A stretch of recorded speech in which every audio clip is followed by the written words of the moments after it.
저희도 다 같이 하나님의 말씀 보겠습니다. 오늘은 하나님 말씀 3절을 보기 원하는데요. 고린도전서 10장 13절과 디모데전서 6장 12절 그리고 히브리서 말씀 12장 4절입니다. 고린도전서 10장 13절, 디모데전서 6장 12절, 또 히브리서 12장 4절입니다. 한 번에 찾기 어려우실 수도 있으니까 우리 앞에 스크린을 보면서 다 같이 함께 봉독하도록 하겠습니다. 고린도전서 10장 13절 말씀부터입니다. 사람이 감당할 시험 밖에는 너희가 당한 것이 없나니 오직 하나님은 미쁘사 너희가 감당하지 못할 시험 당함을 허락하지 아니하시고 시험 당할 즈음에 또한 피할 길을 내사 너희로 능히 감당하게 하시느니라. 다음은 디모데전서 6장 12절 말씀입니다. 믿음의 선한 싸움을 싸우라, 영생을 취하라. 이를 위하여 내가 부르심을 받았고 많은 증인 앞에서 선한 증언을 하였도다. 다음은 히브리서 12장 4절 말씀입니다. 너희가 죄와 싸우되 아직 피 흘리기까지는 대항하지 아니하고. 아멘. 다 같이 기도하겠습니다. 사랑해 주님 아버지 감사합니다. 오늘도 저희를 불러주신 은혜 하나님 감사합니다. 하나님 이 시간 주님의 말씀을 전하고 주님의 말씀을 듣습니다. 하나님 우리 모두는 하나님 주님이 필요합니다. 하나님 주님이 필요한 자들을 만나 주시고 하나님 주님의 말씀을 듣기 원하는 자들에게 그 귀를 여셔서 주님의 말씀이 들려지는 시간 되길 원합니다. 하나님 이 시간 주님의 넓으신 품 안에 우리를 안아주시는 그 품에 안기는 시간 될 수 있도록 주님께서 은혜 더하여 주시옵소서. 주님을 기대하며 소망하며 이 모든 말씀 우리 주 예수 그리스도의 이름으로 간절히 기도했습니다. 아멘. 저는 작년 말 이 수요 찬양 기도회에서 2주간에 걸쳐서 짧게 말씀을 나누면서 언젠가 이 주제를 가지고 더 깊이 묵상하고 정리해 나누고 싶다는 마음을 품어왔습니다. 비록 이 설교의 간증의 부분을 제외하고는 원고를 처음부터 끝까지 다 갈아엎을 만큼의 그 준비 과정이 되었지만 이렇게 여러분과 함께 다시 말씀을 나눌 수 있어서 참으로 감사한 마음입니다.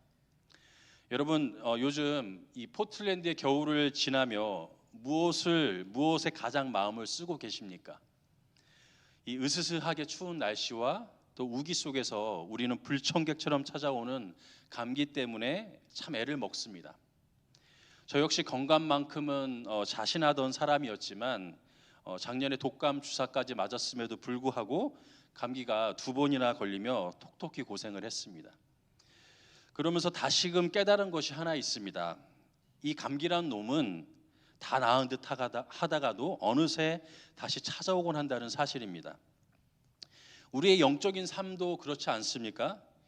이제 좀 해결된 듯 싶은데 다시 반복되는 문제, 끈질기게 나를 괴롭히는 시련들, 이것이야말로 우리 영혼의 고질적인 감기가 아닐까요? 오늘 본문 고린도전서 10장 13절은 이 끈질긴 시련 앞에 서 있는 우리에게 아주 분명한 약속 하나를 들려줍니다. 사람이 감당할 시험 밖에는 너에게 당한 것이 없나니 오직 하나님은 미쁘사 너희가 감당치 못할 시험 당함을 허락하지 아니하시고 시험 당할 즈음에 또한 피할 길을 내사 너희로 능히 감당하게 하시느니라. 여러분 우리가 이 말씀을 대할 때 우리는 본능적으로 피할 길이라는 단어에 먼저 마음이 빼앗깁니다. 하나님 제발 이 지긋지긋한 고통에서 나를 좀 빼내주세요. 이제는 제발 탈출구를 열어주시길 바랍니다. 하지만 우리 이 시간 한번 솔직해 봤으면 좋겠습니다.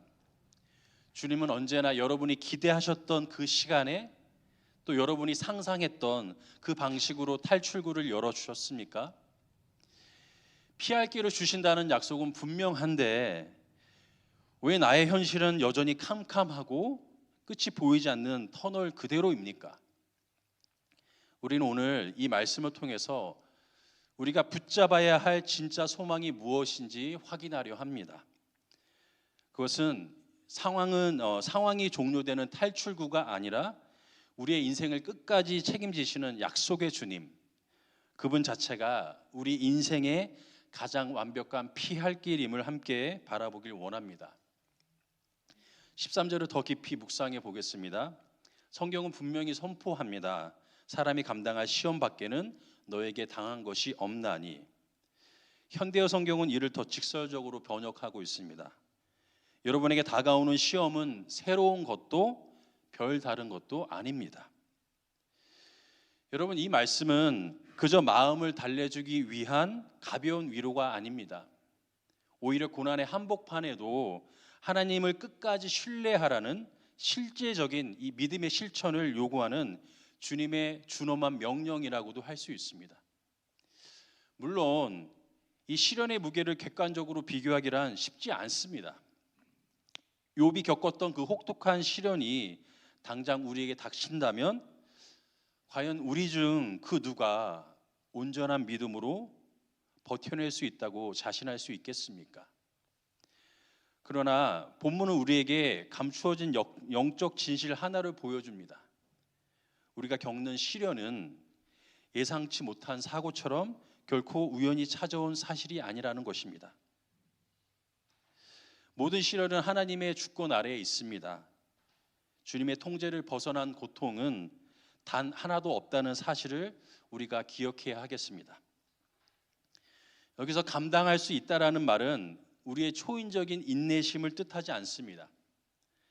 이 말의 진짜 의미는 우리의 의지에 있는 것이 아니라 우리의 한계를 누구보다 잘 아시는 주님께서 반드시 감당하게 하신다는 그분의 신실한 약속에 있습니다.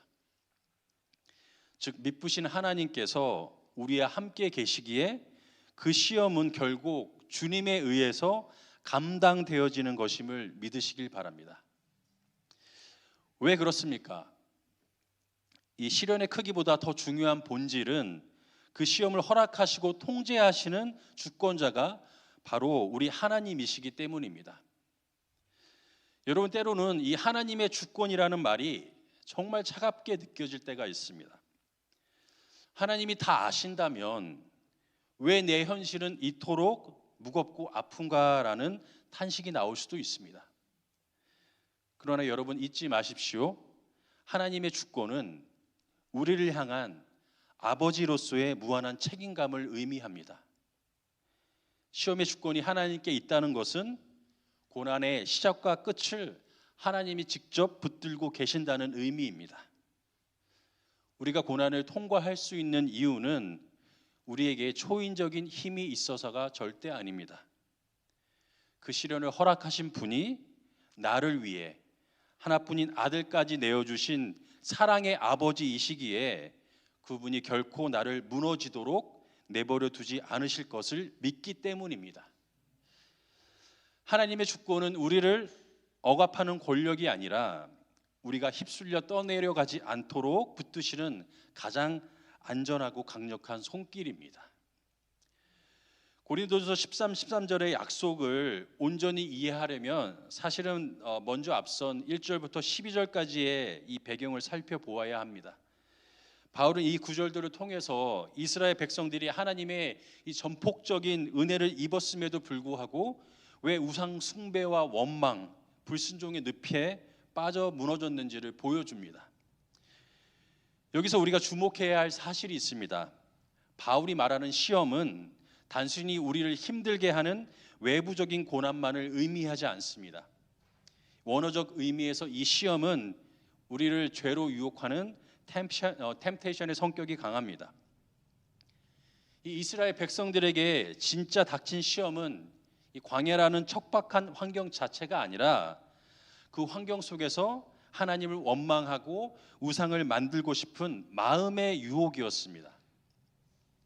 그러므로 하나님께서 내어주시는 피할 길은 이 고난이라는 터널을 순식간에 벗어나게 하는 마법 같은 탈출구가 아닙니다. 그것은 이 고난 한복판에서도 불신앙에 빠지지 않고 또 원망하지 않고 우리의 마음의 중심을 붙들 수 있도록 마련하신 영적 피난처라고 할 수 있을 것 같습니다. 여러분, 경제적인 문제가 당장 해결되지 않았습니까? 그러나 그 결핍 속에서도 우리가 주님을 원망하지 않을 수 있다면, 여러분 육체의 질병이 당장 떠나가지 않았습니까? 그러나 그 고통 속에서도 우리가 여전히 주님의 신실하심을 노래할 수 있다면 여러분, 우리는 이미 하나님이 내신 가장 완벽한 피할 길 위에 서 있는 것입니다. 하나님께서는 구름 기둥과 이 바다 가운데로 이스라엘을 세밀하게 인도하셨습니다. 하지만 그들은 그 압도적인 은혜를 누리면서도 반복적인 죄의 습관을 이기지 못해서 결국 광야에서 무너지고 말았습니다. 그들의 실패는 12절에서 오늘 우리에게 엄중한 경고를 던집니다. 그런즉 선줄로 생각하는 자는 넘어질까 조심하라. 이 경고는 우리에게 이 영적인 긴장감을 깨워줍니다. 은혜를 경험했다고 해서 시험이 사라지는 것이 아니기 때문입니다. 그리고 유혹은 우리가 피할 수 없는 현실입니다.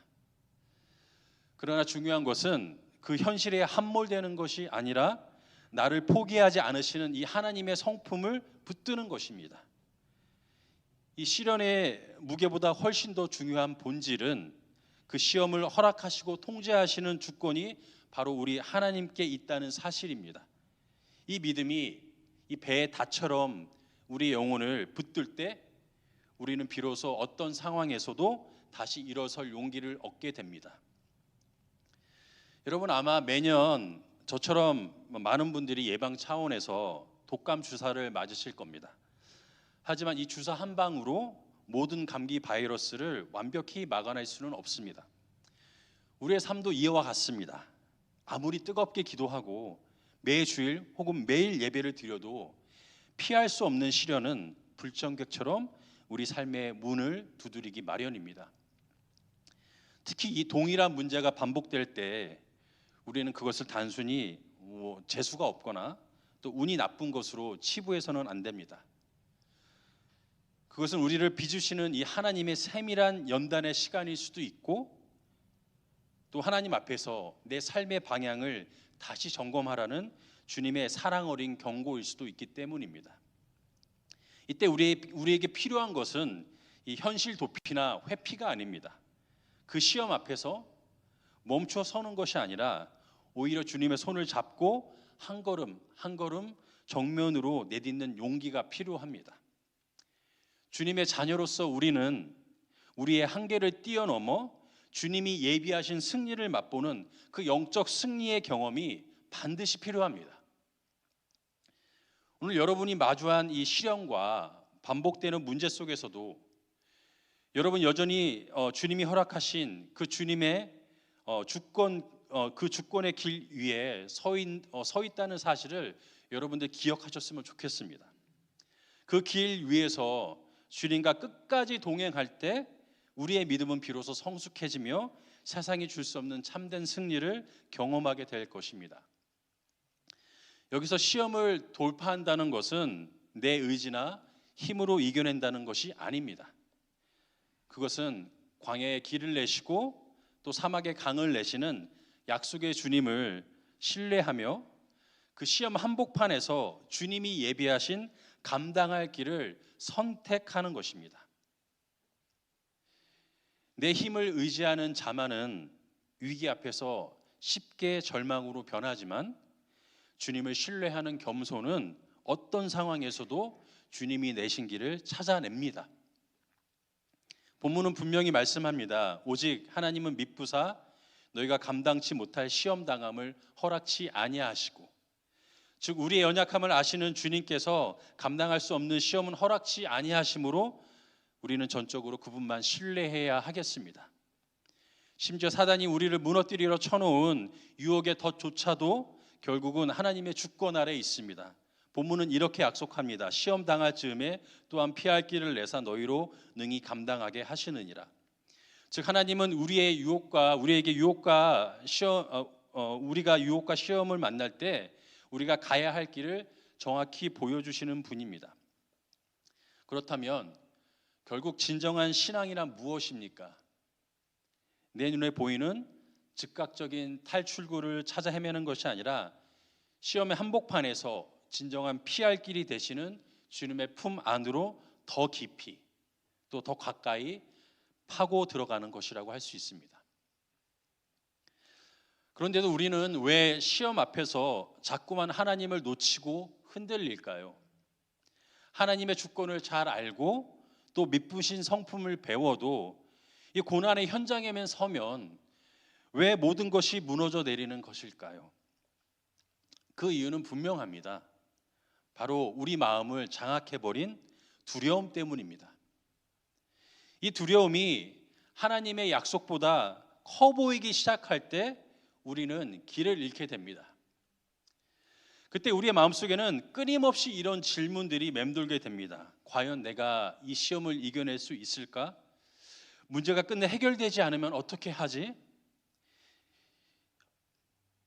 이 모든 불안의 근원에는 내가 원하는 결론이 이루어지지 않을 것에 대한 두려움이 자리 잡고 있습니다.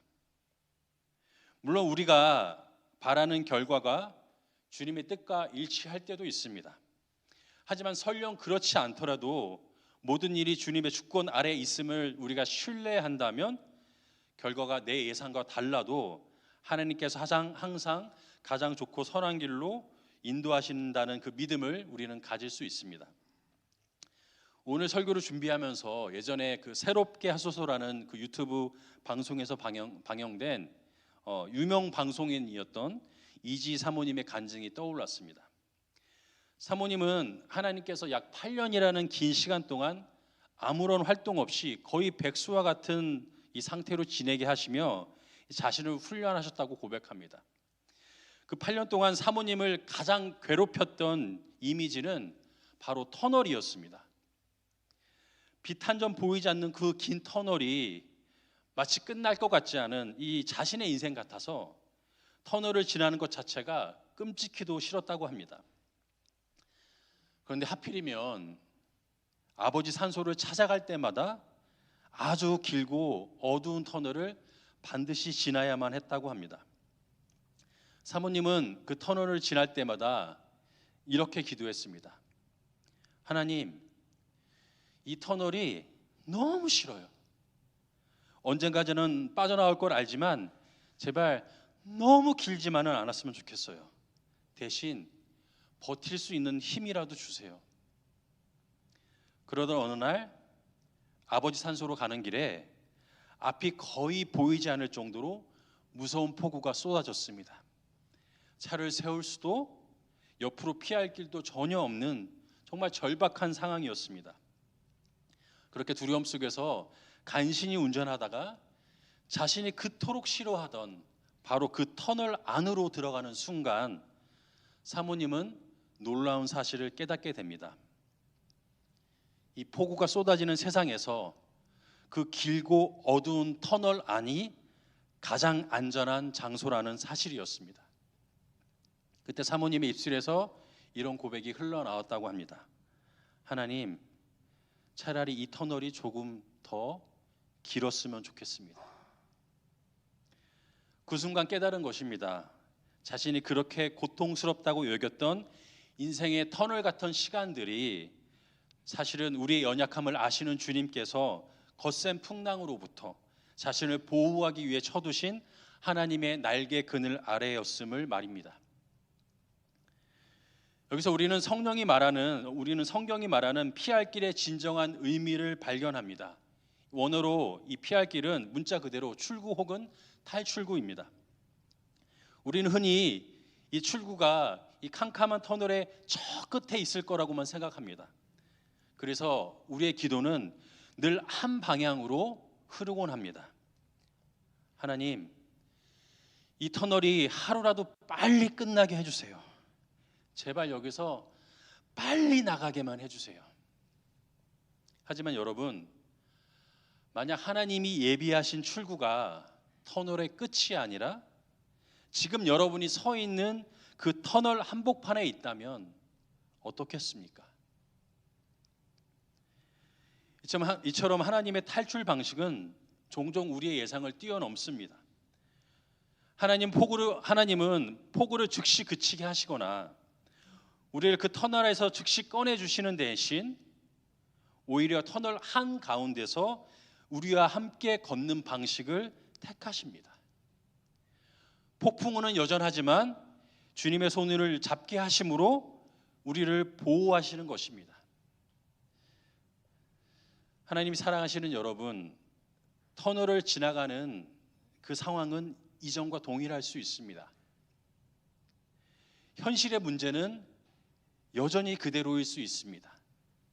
그러나 그 안에서 주님을 신뢰하며 주님과 함께 걷는다면 여러분은 이미 원망과 포기라는 죄로부터 가장 안전한 피할 길 위에 서 있는 것입니다. 기억하십시오, 여러분. 우리가 바라는 피할 길은 상황의 제거이지만 하나님이 주시는 피할 길은 상황 속의 동행입니다. 이 하나님은 안개를 걷어내는 대신 안개 속에서 우리의 손을 잡고 정면으로 통과하게 하십니다. 탈출이 응답이 아니라 함께 계시는 주님, 그분이 곧 응답이기 때문입니다. 바로 이 점에서 깨닫게 됩니다. 우리가 그토록 피하고 싶었던 그 자리가 오히려 하나님의 신실하심을 가장 깊이 경험하게 되는 진정한 피할 길이 될 수 있다는 사실을 말입니다. 여러분, 지금 우리가 무너지지 않고 견디고 있다는 그것은 주님의 은혜입니다. 하지만 혹시 이미 무너진 자리에 계십니까? 이 주님을 갈망할 힘조차 없는 막막한 상태입니까? 그렇다면 이것만은 꼭 기억하십시오. 그 절망의 한복판에서도 주님을 향해 내뱉는 여러분의 작은 탄식과 그 신음소리조차 주님이 여러분을 절대 포기하지 않으셨다는 가장 분명한 증거입니다. 하나님은 이 당신의 품이라는 이 피할 길을 가지고 이미 여러분이 무너져 있는 그 아픈 현장에 직접 찾아와 함께 울며 여러분을 안아주시는 분이심을 마음속 깊이 간직하시길 바랍니다. 이 설교를 준비하던 어느 새벽이었습니다. 새벽에 갑자기 잠에서 깨어 하나님의 세밀한 음성을 적어 내려가던 중 갑자기 제 방문이 덜컥하고 열렸습니다. 혹시 예수님이신가? 하는 경외감 섞인 긴장감으로 즉시 문을 바라보았습니다. 그런데 안타깝게도 들어오신 분은 예수님이 아니었습니다.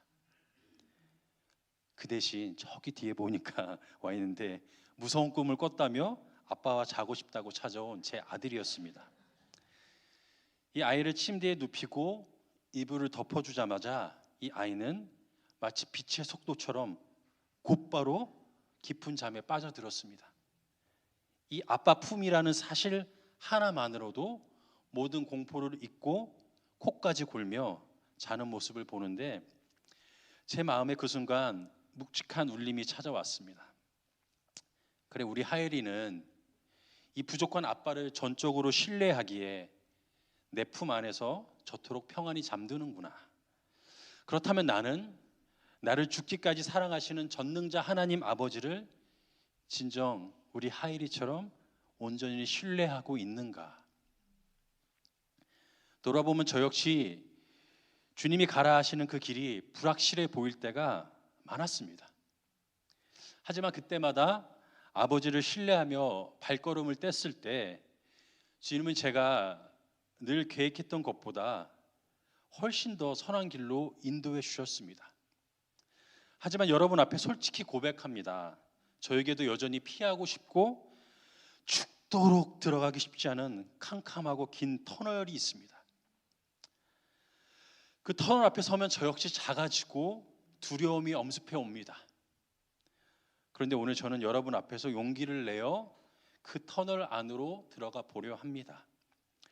단순히 폭우를 피하기 위해서가 아닙니다. 그 어두운 터널 속에서 나를 안고 계실 아버지의 품, 그분의 날개 아래 거하고 싶기 때문입니다. 하나님은 우리를 반복적으로 이 터널 앞에 세우시는 이유는 분명합니다. 그 어두운 길을 주님과 함께 통과하며 세상이 줄 수 없는 깊은 신뢰와 친밀한 관계를 맺기 원하시기 때문입니다. 하나님이 사랑하시는 여러분, 혹시 저처럼 터널 앞에서 주저하고 계십니까? 내 힘으로 버티려 하면 고난은 무거운 짐이 되지만 주님의 성품을 신뢰하며 그 품에 안기면 그 터널은 이미 가장 안전한 피할 길이 됩니다. 오늘 우리에게 필요한 것은 상황이 변하는 기적이 아니라 두려움을 넘어 주님을 선택하는 믿음의 용기입니다. 지금까지 고린도전서 10장 13절을 통해 우리는 인생의 터널은 도망칠 곳이 아니라 하나님의 날개 아래 보호받는 자리임을 확인했습니다. 우리의 한계를 누구보다 잘 아시는 주님을 신뢰함으로 우리는 터널 속으로 발을 내디딜 두려움을 넘어서는 믿음의 용기를 얻었습니다. 하지만 여전히 질문이 남습니다. 시작할 용기는 얻었지만 그 터널이 길어지고 고난이 반복될 때 우리는 어떻게 끝까지 걸어갈 수 있을까요? 시작은 한 번의 용기로 가능합니다. 하지만 완주는 단순한 용기만으로는 불가능합니다. 우리에게 필요한 것은 그 용기를 끝까지 밀고 나가는 믿음의 의지입니다. 오해하지 마십시오. 이 의지는 내 힘으로 악착같이 버티는 도끼나 오기가 아닙니다. 이것은 나를 붙드시는 하나님의 은혜에 반응하는 거룩한 책임이면서 성령님께 나를 전적으로 내어드리는 자발적인 순종입니다. 이 배를 실제로 움직이게 하는 것은 불어오는 바람이지만 그 바람을 받아내기 위해 이 돛을 올리고 키를 끝까지 붙드는 것은 이 항해사의 몫입니다. 은혜라는 바람이 불어올 때 그 바람을 믿고 끝까지 키를 놓지 않는 것, 그것이 바로 오늘 우리가 드려야 할 결단이라고 할 수 있습니다. 성경은 이것을 행함이 있는 믿음이라고 부릅니다. 믿음은 박제된 그런 멈춰져 있는 관념이 아닙니다. 주님을 신뢰하기에 오늘 내게 주어진 한 걸음을 또 다시 선택하는 것,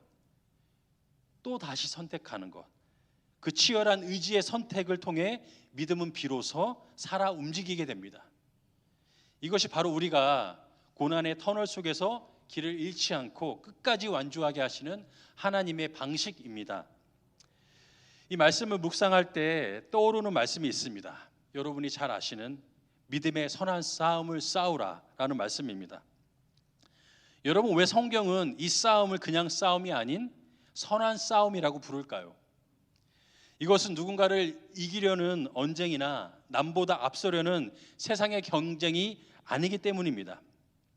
이 싸움은 하나님이 약속하신 이 영원한 생명을 향해 끝까지 나아가는 거룩한 경주입니다. 여기서 싸우라는 말은 고대 경기장의 선수가 온 힘을 다해 달리는 모습을 뜻합니다. 즉 믿음의 싸움이란 한순간의 뜨거운 결단이 아니라 포기하지 않고 끝까지 달려가는 삶의 태도를 의미합니다. 넘어질 수 있어도 아주 엎드려지지 않고 또 지칠 수는 있어도 경주 자체를 포기하지 않는 끈기입니다.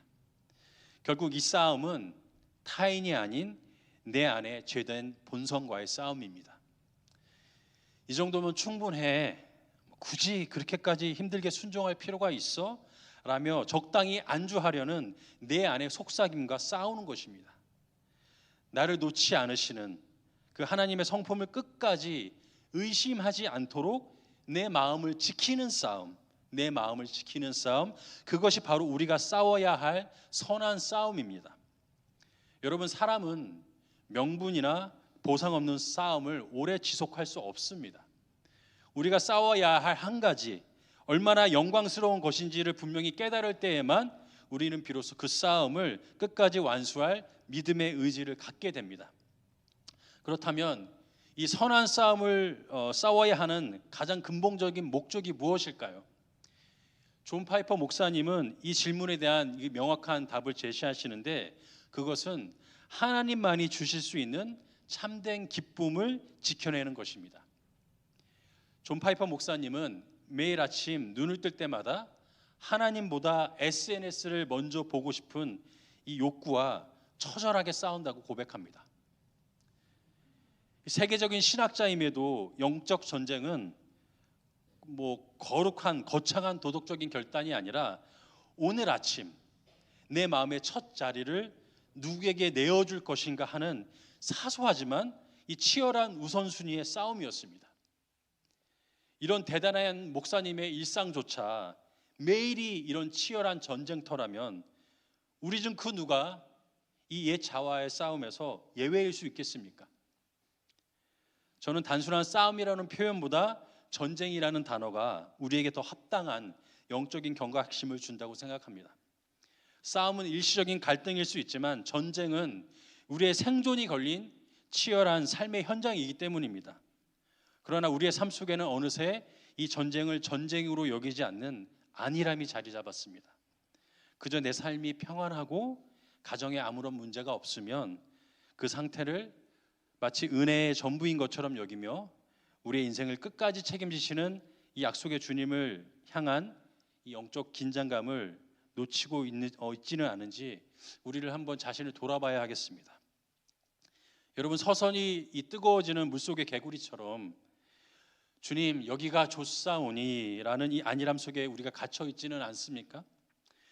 무사한 일만을 바라는 태도는 우리를 연단시키려는 이 주님의 계획을 가로막고 우리가 싸워야 할 이 선한 싸움의 의지마저 꺾어버립니다.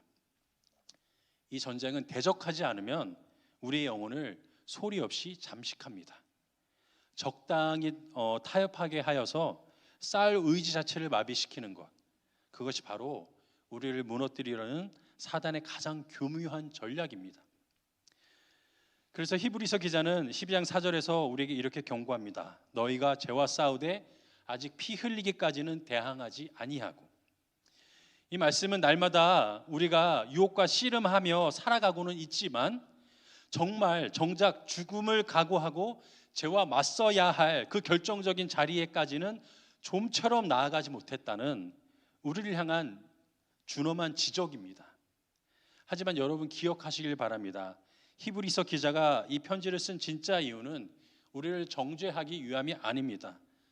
당시 성도들은 이 예수 때문에, 예수를 믿는다는 그 이유 하나 때문에 재산을 몰수당하고 사회에서 쫓겨났던 정말 치열한 싸움의 현장에 있었습니다. 이미 기진맥진했던 그들에게 이 말씀은 왜 더 참지 못하냐는 채찍질이 아니었습니다. 오히려 너희를 위해 십자가에서 피 흘리기까지 사랑하신 예수님을 바라보아라 라는 그런 눈물 어린 호소였습니다. 오늘 우리에게도 이 말씀은 동일하게 다가옵니다.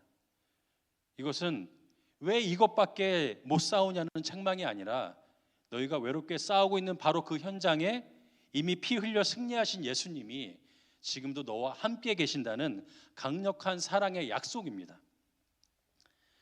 여러분, 우리가 자랑스럽게 여기는 대한민국, 우리의 조국은 물질적인 풍요를 누리게 되었고 한국교회는 정말 세계가 놀랄 만큼 급성장했습니다. 하지만 그 화려한 결과 뒤에서 우리는 치열한 영적 야성을 잃어버렸습니다.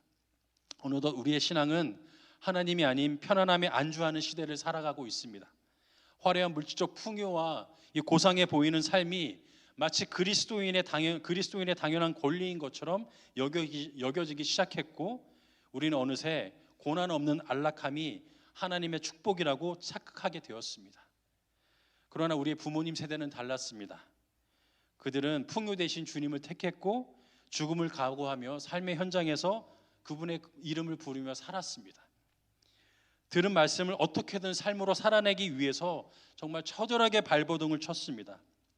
이제 제가 아비의 세대가 되어서 정작 내 자녀에게 물려줄 이 신앙의 유산을 돌아보니 이 부끄러움이 앞서는 것이 저의 솔직한 고백입니다. 편안함만을 가르칠 아비가 될 것인가, 아니면 고난 속에서도 주님을 붙드는 야성을 보여줄 아비가 될 것인가.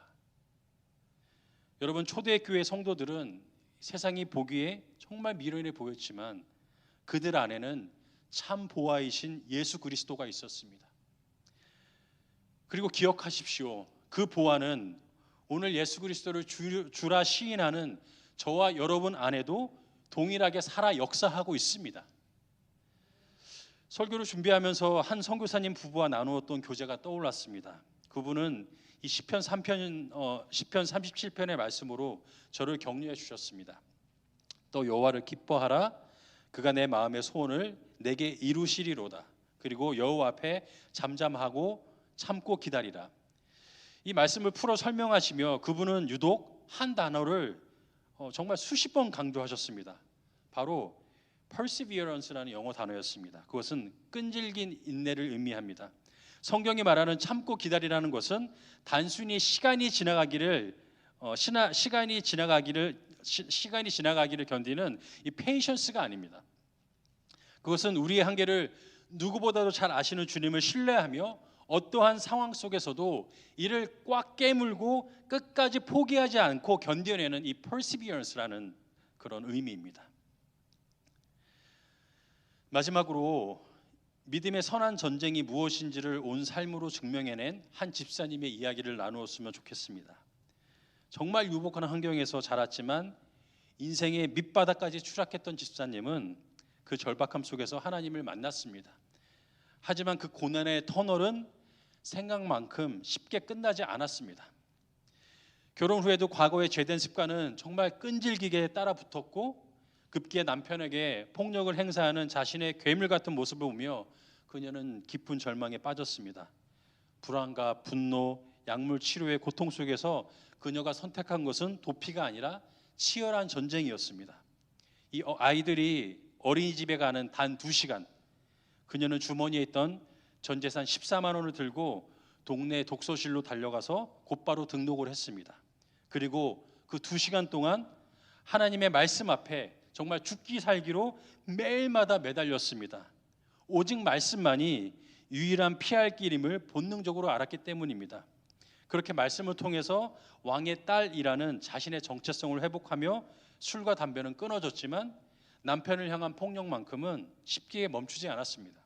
결국 이혼 통보를 받고 모든 것을 포기하려던 그때 공동체의 짐이 되기 싫어 교회를 떠나겠다고 말하는 그녀에게 구역장 언니가 조용히 물었습니다. 슬기야, 너 교회 다닌 지 얼마나 됐지? 2년 반이요. 잠시 침묵하던 언니가 나직히 말했습니다. 슬기야, 나는 20년째 하나님께 용서받으며 살고 있어.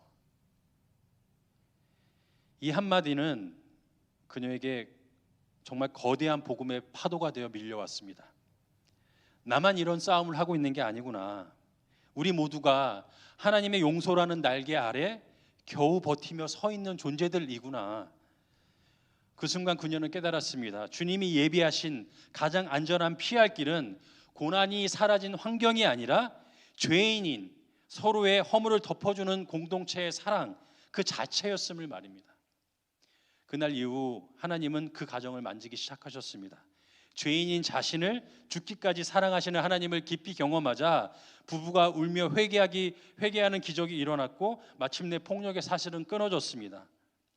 하나님이 죽기까지 사랑하시는 여러분, 믿음의 선한 싸움은 세상이 말하는 화려한 승전보를 울리는 것이 아닙니다. 당장 눈앞에 문제가 해결되지 않아도 여전히 사방은 막힌 것 같은 이 처절한 삶의 현장에서 나의 유일한 피난처가 되시는 주님의 옷자락을 붙들고 끝까지 견뎌내는 것, 그것이 바로 우리가 싸워야 할 진짜 선한 싸움인 줄을 믿습니다. 혹시 여러분 가운데 이미 마음속으로 결론을 내어버린 문제가 있지는 않습니까? 여기까지인 것 같다. 이젠 더 붙들어도 소용없다. 그렇게 스스로 마침표를 찍고 조용히 포기해버린 싸움은 없으신가요?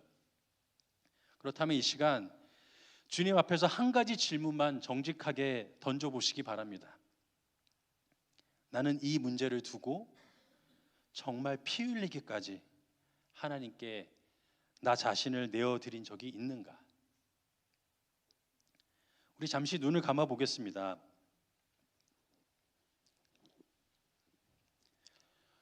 내 삶에서 가장 무겁게 느껴지는 그 짐, 죽어도 들어가기 싫은 그 흑암의 터널 앞에 서서 이제 이 질문을 스스로에게 던져 보십시오. 나는 이 문제를 두고 정말 피 흘리기까지 하나님께 내 자신을 내어드린 적이 있는가? 하나님이 사랑하시는 여러분, 빌립보서 2장 13절은 선포합니다.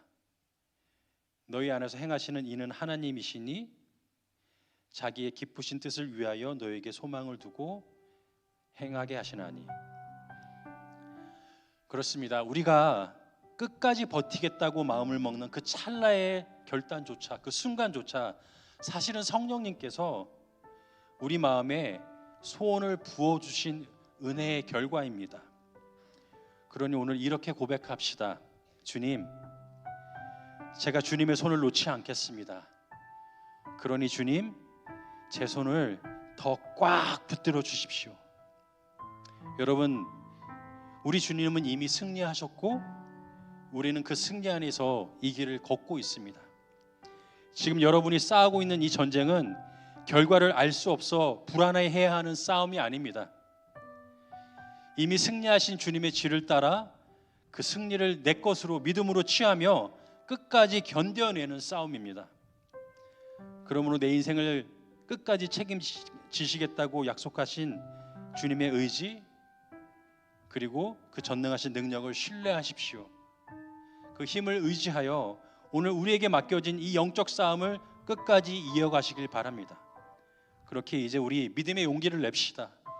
결코 포기하지 않는 끈질긴 인내, 그 perseverance의 믿음으로 선한 싸움을 여러분 완수합시다.